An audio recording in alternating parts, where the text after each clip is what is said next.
Hey, I'm Alex Shackleton from BoardGameCo, and today we're doing our News and Week in Review, where we go through a variety of news pieces, the various games on the BGG Hotness, the schedule for the week, the games I played, well, not really the schedule of the week, the videos we had this past week, the games I played this past week, or a selection of those games.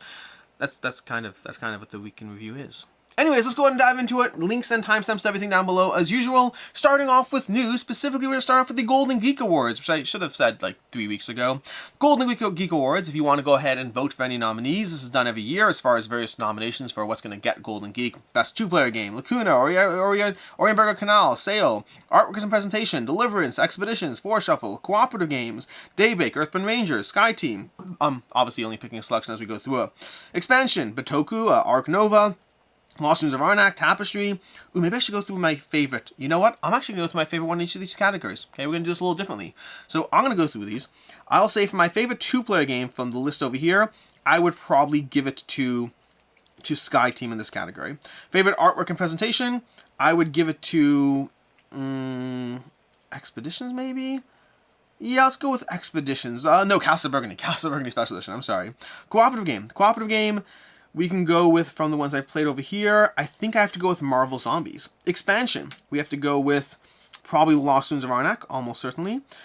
Innovative, I haven't played all of these, but I would go with, Hegemony is fairly innovative. My favorite innovative game, Deliverance is not necessarily, it's a good game. It's in a bunch of these categories, not necessarily innovative. I don't know if any of these are really innovative. I'm going to go with Hegemony, but it's not even my favorite game here, just the most innovative. Light Game of the Year is going to be Trailblazers. Medium Game of the Year is going to be, Castle Burgundy, just because Castle Burgundy. Heavy Game of the Year, although it's still a little cheating, it's an older game. Heavy Game of the Year is going to be, from those, I haven't actually played most of those. I haven't played any of those. Dune Imperium Uprising, because it's basically Dune Imperium. Anyways, moving on to Party Game. Party Game is going to be Blob Party, definitely. Print and Play, I don't do print and play, so I'll skip that. Solo Game, 20 strong. I'm going to go 20 strong. Thematic Game, Earthburn, Sky Team, Stationfall, Voidfall, The Witcher Old World. We're going to go with The Witcher Old World. War Game, I guess Halls of Hegra. I did appreciate it, but it's not, like, War Game's not my things. Best Podcast, I don't do podcasts. Best Board Game App, I don't know if I've played any of these. Unmatched, Twilight Struggle, Super Mega Lucky Box, Power Grid, Numsters. Numsters has an app? That's intriguing. Munchkin Digital, Fleet the Dice Game. I didn't know that has an app either. I'm not going to do apps either. Anyways, that's as far as my own personal votes in these categories. Moving on from that. Oh, and you have until May 12th to go ahead and vote. So not a ton of time. If you want to go ahead and submit your votes, I'll have links to everything down below. Moving on from that, we have Deliverance news, actually. Speaking of Deliverance, we have Deliverance, upcoming crowdfunding campaign announcement, or so to speak. They have September 24th, 2024. They're going to have the expansion campaign for Deliverance. There's going to be a bunch of things. It's going to be focusing on campaign missions with a lot more focus on moving around the board. One of my big complaints from the original game, I like the game a lot. I still have it over there. But one of my big complaints was the fact that I felt there was a lot of just like close the distance and hit things. And I've already played one of the campaign missions, and they're going to be having that. In fact, they've been releasing quarterly scenario packs, and they're going to be having that as an official printed thing in the Deliverance campaign. So that's something interesting if you are a fan of Deliverance. Although, speaking of you're a fan of Deliverance, I believe they actually got nominated in 5 of the Golden Geek categories they've been nominated for, so if you want to go ahead and vote for that, by all means do so. Past that, there's a rumored 5th player expansion. I said rumored because I'm getting this news directly from the Deliverance people, so the rumor seems like it's a legitimate rumor. But anyways, past that, and they also have a contest to win. I'll include a link to the contest down below. They have a contest to win painted miniatures, the game, and some art books and stuff like that, art prints or art something. But I'll include a link to all of that in case you want your Deliverance news. We also have another upcoming crowdfunding. We have Maximum Apocalypse, the video game, coming from Mike Ned from Rock Manor Games. They're having a video game come out from Maximum Apocalypse, which is actually interesting to me. I like Maximum Apocalypse enough that I probably would play it as a video game. We also have over here, we have Spooktacular coming to you from Level 99 Games, a board game of cinematic horror coming this fall from Level 99 Games. So I'm intrigued by that, if nothing else. Intrigued is probably where it caps out for me. I need to find out more to go from intrigued to more, but right now we're intrigued. We have over here Sidequest Frostpunk. Sidequest is a puzzle series of games coming from Board and Dice. They've been taking board games. I think they have Sidequest Nemesis already. I don't know what else they have in the Sidequest series, but they have Sidequest Frostpunk coming out as well. Do they have a series list of this? I don't know if they do. Sidequest, I don't know. I don't know if they have an official series link for this, but anyways, Sidequest, Frostpunk, if you're interested in that. We also have over on Board Game Wire, newly launched Tabletop Game Designers Association. Basically, if you're a game designer, you should probably consider joining this or looking into this. But basically, there's a new association from Sen Fung Lim, from Elizabeth Hargrave, from Jeff Engelstein, a new association to advocate on behalf of designers. So if you are in a tough spot, in a pickle, and you don't want to feel like you're on your own, you can go ahead and join this so that you're part of effectively what's like a group of designers who will help each other, advocate for each other. I don't know the full details on what benefits or perks you're going to get from this, but if you are a designer, you should definitely be looking into this at the very least. We also have over here on Forsaken, they have some interesting news around Forsaken, where Forsaken was taken down. Basically, the project page, as a backer of Forsaken, I got the email basically saying, hey, Forsaken is down and there's a copyright dispute. So there's not a ton of information on this, at least as of right now, but if you go over on Board Game Geek, you'll see that they posted a statement. I think they actually did an update as well. It is back up, by the way, by now, but effectively there's a copyright dispute around from this. Everything I'm saying is from the statement Game Trays made, to be very clear. So because inherently if there's a dispute, there's another side to this party, but from the statement Game Trays made, there's a copyright dispute against Forsaken around 10 pieces of artwork where there's some debate around the copyright ownership. They are replacing those pieces of artwork in the game and on the campaign page. So that has sparked questions as to why are you simply like replacing the artwork? Why are you not like paying? Again, it's not totally clear. Some people have raised speculative questions that I think are fair speculative questions.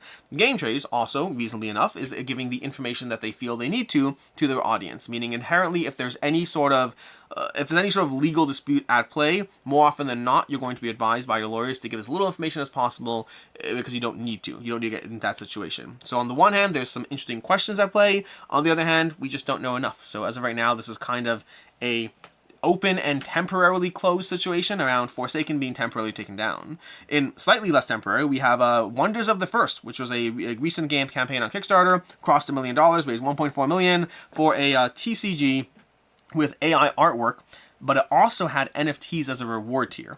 And Kickstarter basically took it down. They said, hey, you have 2 days to either take it down yourself or we're taking it down for you because you have NFTs. That led to a whole conversation as to Wonders of the First saying, well, we had them in the review, you didn't say that we can't launch it, and Kickstarter saying, hey, reviews are ongoing, we missed it, and now we caught it. Interesting conversation. Whether or not you're a fan of AI art, I am sympathetic to Wonders of the First. The way I'd put it is this. I don't like NFTs in general. I'm not a fan of the system around them, and I wouldn't be supportive of them. But I also am sympathetic to the fact that they had this canceled after the fact. After they raised $1.4 million, they had it canceled. So I'm sympathetic to that. But anyways, I'm also sympathetic to Kickstarter. Like, at the end of the day, sometimes you don't catch everything. So I'm sympathetic to, I guess, everything a bit, and it sucks for everyone involved. But anyways, that's not entirely true. Everyone who's really against AI art is probably fairly happy that this happened as like a yay, AI, whatever. But anyways, that's basically what we got there, which brings us to our reviewing the Hotness. As usual, we're going to review 5 or so games in the Hotness over here. Going through what's over here, we have Seven Wonders Duel, which is currently already on the drop. Seven Wonders Duel is likely here because of the renewed interest that we have in the upcoming Lord of the Rings game. That's going to be Lord of the Rings Duel, seemingly based on the Seven Wonders Duel system. I don't know to what extent or how far, but that's why Seven Wonders Duel is over here. We also have Skyrise. Skyrise is over here probably because it recently delivered. Because Skyrise has been delivering from the campaign. I think I may have mentioned it last week. I actually just got my copy, opened it up. It looks beautiful. Can't wait to dive into it. We have over here, what else do we have? We have Heroes of Might and Magic, the board game. Why is that there? That I don't know if there's a reason why it's here right now. Probably because it's been delivering. It's been delivering in general from crowdfunding, and so it's been getting more press and hype around that. We have Epoch Course of Cultures, Core of Discovery, Dust Resistant, all those because of active or upcoming crowdfunding campaigns around those. Epoch's one that I reviewed on the channel. I generally enjoy it, had some complaints around the combat. Core of Discovery, really like it. Dust Resistance is highly rated, but I haven't actually played that one myself. Let's see what else we have over here. We have Guest of Robin Hood. This is an interesting one. This is coming to you from, let me see if I can open this over here. I can't even open link in new tab. We have Guest of Robin Hood, and let's open as well the one that I've skipped for a few weeks. Let's open Harmonies over here. And then, of course, we also have Ice over here because there's an active game pound campaign around that. We have Slay the Spire, the board game, because that one's delivered. Oh, we have Forsaken. Forsaken is, I didn't even realize Forsaken jumped up. Forsaken jumped up over here. It's interesting because here we have Ice and Ice 2nd Edition both jumped up in the Hotness because of links being clicked on to go to the board game. But Ice 2nd Edition is the new revised version of Ice. We have Forsaken over here in the Hotness specifically because, like I mentioned already, the copyright dispute has meant a lot of people went to the BGG page. There's already 3 forum posts about it. You can read the conversation, go through there. And then as far as these two over here, We have a Guest of Robin Hood from GMT Games. This is going to be a coin game set in the Robin Hood universe, so which I'm a fan of. I think the idea of coin games can be overly intimidating as far as the counter-insurgency nature, and I think a war theme can sometimes push people away from certain games. I like this because it's basically the coin series of games, the coin system, but it's done so with a theme that might be more appealing. For myself, I'd much rather play a Robin Hood game than something about like counter-terrorism in Venezuela or something like that. Just my personal interest level in fantasy over real-life combat. And then we have Harmonies. Harmonies coming from Libelud. I've seen like a lot of people playing this game. I've seen a lot of buzz. It's currently at 8.3. This is one I definitely want to try out. It looks great. It's getting a lot of positive reception so far, but I haven't actually played this one. It's been apparently like, and I missed this the first week. I had someone complaining like, why did I skip past Harmonies? So again, the game looks great. I'm very interested in trying it. I have not actually got to my hands on this one. That's going to be Harmonies. I have to. Who's the artist in it? The artist looks very familiar. The art looks very familiar. The art is very. Let's see. Artist is Mavo da Silva, who has done Deus. Interesting. So done Deus, so he has just sort by rank. So if we sort by rank, we have the most popular games as Deus, Stella, Dixie Universe, When I Dream, Mysterium Park, Harmonies. I don't think any of those are the games I'm thinking of, but Harmonies does look reminiscent of another game to me. But anyways, that is what we have as far as our reviewing the current Board Game Geek Hotness, which means it's time to dive into the games I played. The games I played, as usual, this is a small smattering of some of the games I've played, just focusing on some experience I've had. Specifically, we had Cartographers. Had a chance to play Cartographers recently, which I really like. It's one that I don't get to table as often. I find game collections in general fall in that category. There are so many games I love, and some games I look at over time and I get rid of because I'm like, I just don't know when I'm playing you. I might love you, but I don't know when I'm playing you. Others sometimes sit there, ignored and abandoned for months on end, sometimes years plus on end, and then I pull it out and play it, and I'm like, boom, this is why I have it. And I got a chance to play a few of those. I got a chance to play Inish this past week. Inish is great. I love Inish. Had a chance to dive into that. It's been so long since I played it, and it's been like possibly over a year since I played Inish, and it's just a good, reliable game. It was 3-player, not 4-player. I prefer 4-player Inish, but that's part of why it doesn't get played as much, because usually I'm like, oh, we don't have 4, I'm not going to play it. But I did this time, and I still like it. We have Euthia. Played Euthia in general, diving into that one is, again, trying the solo mode because of the active crowdfunding campaign. I still think Euthia, to me, ultimately is a game that is a very good game that I'd like to play as a video game, but as a tabletop game, there's so much token management, it's almost work, which I don't love. Euthia and Mage Knight are both games. Like Mage Knight, I don't know if Mage Knight is going to stay in my collection. I'm coming to the eventual realization that as much as I think it's an excellent game that you're not playing is not an excellent game. I think Mage Knight might leave. I'm not sure yet, but we'll find out. But Euthia is definitely not there, unfortunately. I also got a chance to play Small World. Small World is a good older game. Kind of reminded me of all my original thoughts on Small World, which is I think Small World is a very good, very enjoyable, very rewarding system, but the sheer amount of races and powers eventually made it to a point that it was look up stats, the board game. It was like you have to look up combos every time they came out. You're like, that does that, that does that. The iconography I never found to be that great, and so you really need to print out, like you need to print out a master sheet of all the stuff to even have a chance, because going alphabetically through 7 different sheets is useless. You need a master sheet to go through. Honestly, Small World can benefit from a deluxe crowdfunding over-the-top version. That game could benefit from something where they really give you, like almost like a Castle Burgundy treatment. But yeah, that could be an interesting one. And then lastly, we had, no, that's not lastly. We had everything. Euthia, Small World, Cartographers, Inish, and that. So there's a bunch of the games I played. Cartographers, I was talking about Cartographers. That's why I forgot to talk about it. Cartographers is great. I like the variability of it. I like the scoring variables, the different scoring cards that come out, the different maps you can play as. It's just generally an all-around good game. I actually filmed my upcoming, I have an upcoming top 10 roll and write games. Cartographers is in there because it is a great roll and write game that is consistently a good experience and a ton of variability, so it always feels different as you're playing it, as you try to combine different things while drawing polyomino shapes onto your board. Really enjoyable. If you have a chance to check it out, highly encourage it. Which brings us to the past week. Past week on Saturday, we had a review for Open Season. Open Season from Sit Down Games. Fun little game about placing different cards into a wall and trying to score them. It checked all the boxes. It was a good game. Not a great game, but a good game for me. Enjoyed it. It's one I'll be moving on from. Later on Saturday, we reviewed Ark Nova. Ark Nova's been around for 2 years. I reviewed it. Eventually after enough plays, eventually I was like, I keep trying to find the magic and not. I still enjoy Ark Nova, but I do not love Ark Nova, and it is leaving my collection. It's not a game I'm going to hold on to when I have other games that are that long that are better. There are a lot of people in the comments of my video. A lot. Fascinating video, because like a lot of people were like, yeah, I didn't get the magic either. I don't understand why it's rated so highly. And then a lot of people who are like, it's rated so highly, and those were broken up into 2 groups. The majority were like, yeah, like, you know, I love it, but it didn't work for you. That's okay. That's how life works. And then, of course, whenever you don't like a popular game, there was a subset of people who were more frustrated. And some, again, the way they communicated, some were, I'd say, communicated in ways I wouldn't personally, and others were polite enough. But like, there were a lot of comments that were like, yeah, if you lose Ark Nova a lot, you're not going to like it. And I'm like, I don't think I said I lose it a lot. I think I've won not necessarily a majority of my games, but I've won enough that I don't consider it a game that I lose at.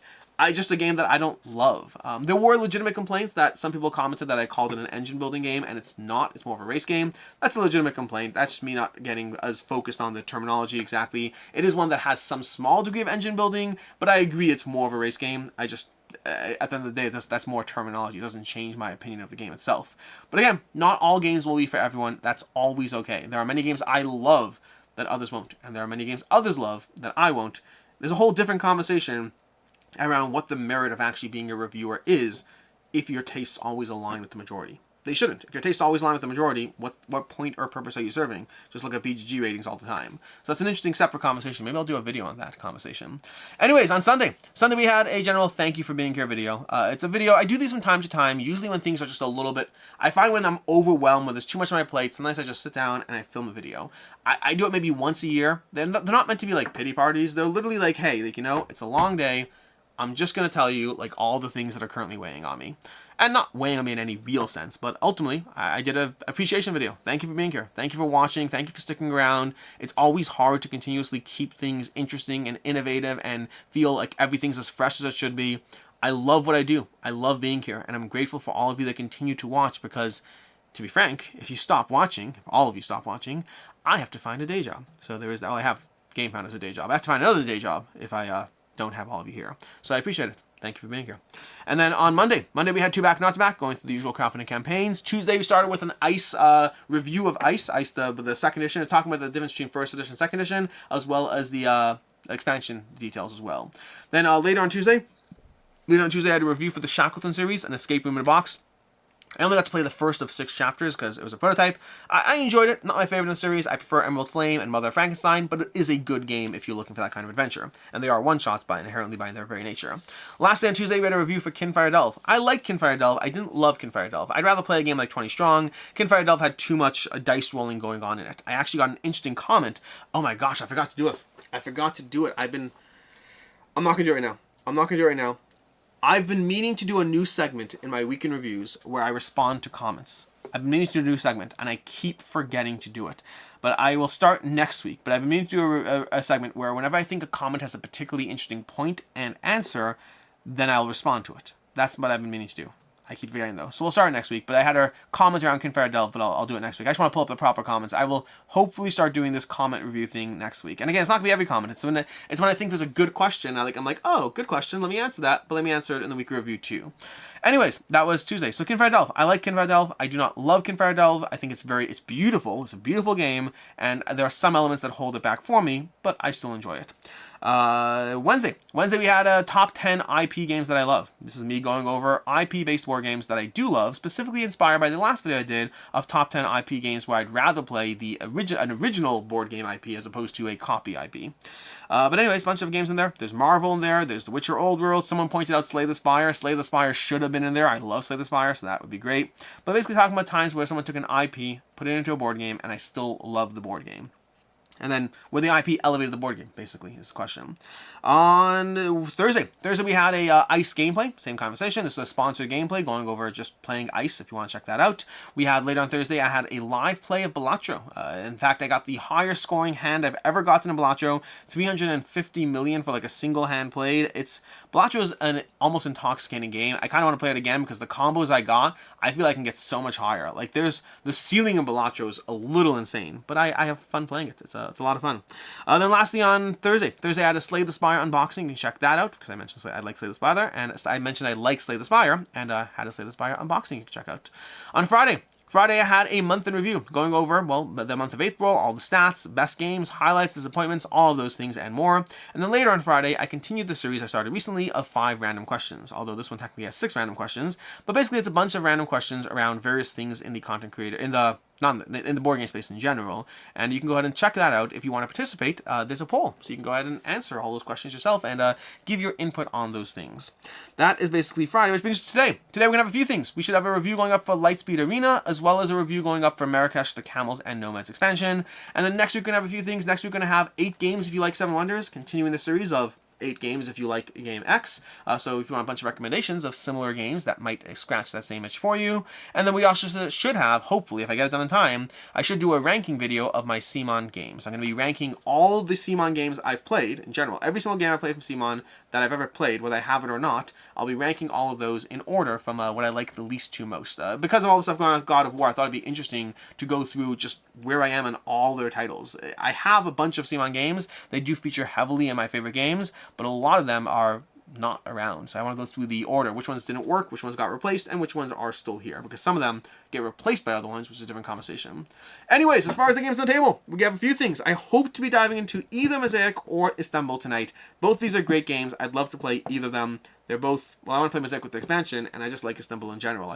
I never played the newest expansion, so there is that.